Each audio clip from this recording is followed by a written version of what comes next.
नमस्ते दोस्तों, मैं आपको सुनाने जा रही हूँ एक काली रात की डरावनी कहानी। और हाँ, मेरे इस चैनल को सब्सक्राइब कर लीजिए जिससे कि मेरी वीडियोस आप तक जल्द ही पहुँच जाए और आप सभी हॉरर स्टोरी का मजा उठा सके। आइए सुनते हैं एक हॉरर स्टोरी जो सबको डरने पर मजबूर कर दे। भूतिया सड़क। शाम के 5 बजे का समय था।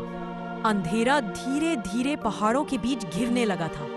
हिमाचल प्रदेश के एक छोटे से गांव बंगला से दिल्ली के लिए निकलने वाला एक पुराना रास्ता था, हाईवे नंबर 13। यह रास्ता अब सरकारी तौर पर बंद था क्योंकि कहा जाता था कि वहां पर कुछ अनहोनी घटनाएं होती हैं। राजीव, एक 27 वर्षीय ट्रैवल ब्लॉगर, अपनी बाइक पर अकेले दिल्ली लौट रहा था। उसने गांव के एक बुजुर्ग से पूछा, बाबा, ये हाईवे 13 जल्दी दिल्ली पहुंचा देगा ना? बूढ़ा कांपते स्वर में बोला, बेटा, उस रास्ते पे मत जाना। सूरज ढलते ही वहां कुछ और ही उतरता है। सड़क पे चलने वाला हर कोई वापस नहीं आता। राजीव हंस पड़ा, बाबा, ये सब अफवाहें हैं। मैं रोज इस तरह के एडवेंचर करता हूँ, आप चिंता मत कीजिए। बूढ़े की आंखों में डर स्पष्ट था, लेकिन राजीव ने उसकी बातों को नजरअंदाज करते हुए अपने गोप्रो कैमरे को ऑन किया और हाईवे 13 पर बढ़ चला।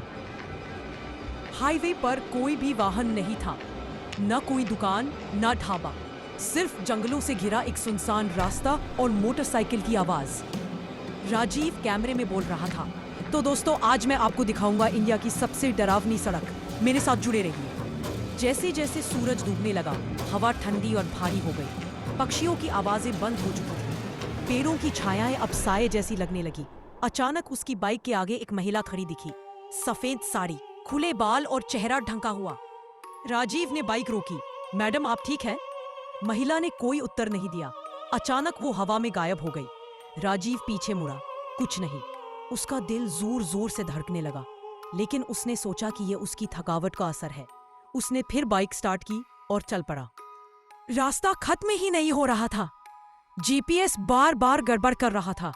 कभी रास्ता दिखाता, कभी गायब हो जाता। राजीव ने घड़ी देखी। रात के 8 बज चुके थे, लेकिन सूरज तो अब भी अस्त नहीं हुआ था। आकाश में नारंगी चमक थी, जैसे सूर्य वही अटका हो। क्या मैं किसी टाइम लूप में फंस गया हूं? राजीव ने खुद से पूछा। तभी उसे सड़क किनारे एक पुरानी बस दिखी, टूटी फूटी, जली हुई।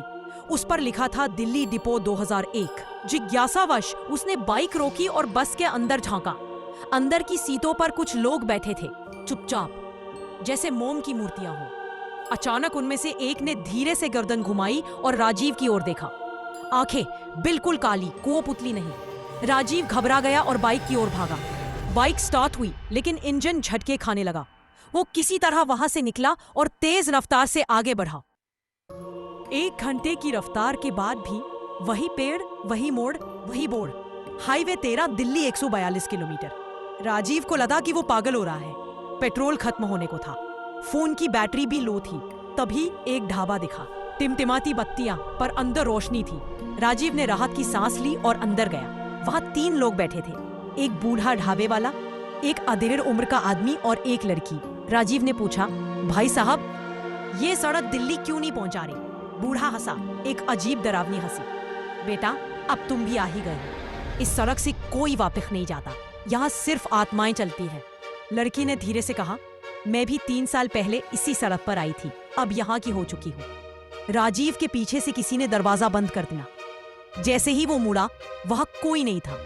फिर जब उसने वापस ढाबे की तरफ देखा, सब गायब। ढाबा अब वीरान और टूटा हुआ था, जैसे वर्षों से बंद पड़ा हो। राजीव अब पसीने से भीगा हुआ था।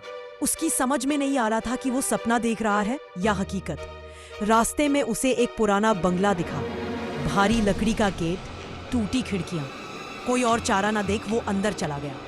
भीतर दीवारों पर पुराने अखबार चिपके थे। हाईवे 13 पर फिर एक युवक लापता। इस सड़क पर मौतें रहस्य बनी। 2001 से अब तक 47 लापता मामले। राजीव की नजर एक पुराने फोटो पर पड़ी, एक ग्रुप फोटो जिसमें ट्रैवल ब्लॉगर्स थे। सबसे बाएं एक चेहरा उसे बहुत जाना पहचाना लगा। वो खुद था। नीचे लिखा था, गायब 2025, नाम राजीव मल्होत्रा। उसका शरीर सुन्न हो गया। तभी दीवार पर लगी घड़ी से टन टन की आवाज आई। रात के 12 बजे थे। एक दरवाजा खुद ब खुद खुला। वहां एक कमरा था जिसमें दर्जनों कैमरे पड़े थे। हर कैमरा कुछ रिकॉर्ड कर रहा था। स्क्रीन पर दिख रहा था राजीव बाइक चला रहा है, राजीव ढाबे में, राजीव बंगले में, लेकिन राजीव चीख रहा था, मुझे जाने दो। सुबह के 5 बजे एक ट्रक ड्राइवर उसी हाईवे से गुजर रहा था जो अनजाने में उस बंद रास्ते पर मुड़ गया। कुछ दूर जाकर उसने सड़क किनारे एक बेसुध युवक को देखा, खून से लथपथ। उसके हाथ में गोप्रो कैमरा था। ड्राइवर ने उसे उठाया, पास के अस्पताल में पहुंचाया। जब डॉक्टर ने कैमरा देखा और इसका फुटेज देखा तो कांप गया। फुटेज में राजीव बार बार चिल्ला रहा था, वो सड़क जिंदा है, वहां से कोई वापस नहीं आता, मैं सिर्फ भाग कर आया हूं। लेकिन डॉक्टर ने अजीब बात कही, ये युवक 2 दिन पहले ही लापता घोषित किया गया था और उसका शरीर मर चुका था। ड्राइवर कांप गया, पीछे मुड़कर देखा, राजीव गायब था और कैमरे में अंतिम रिकॉर्डिंग अपने आप चलने लगी, एक धीमी डरावनी आवाज में। अब अगला कौन है?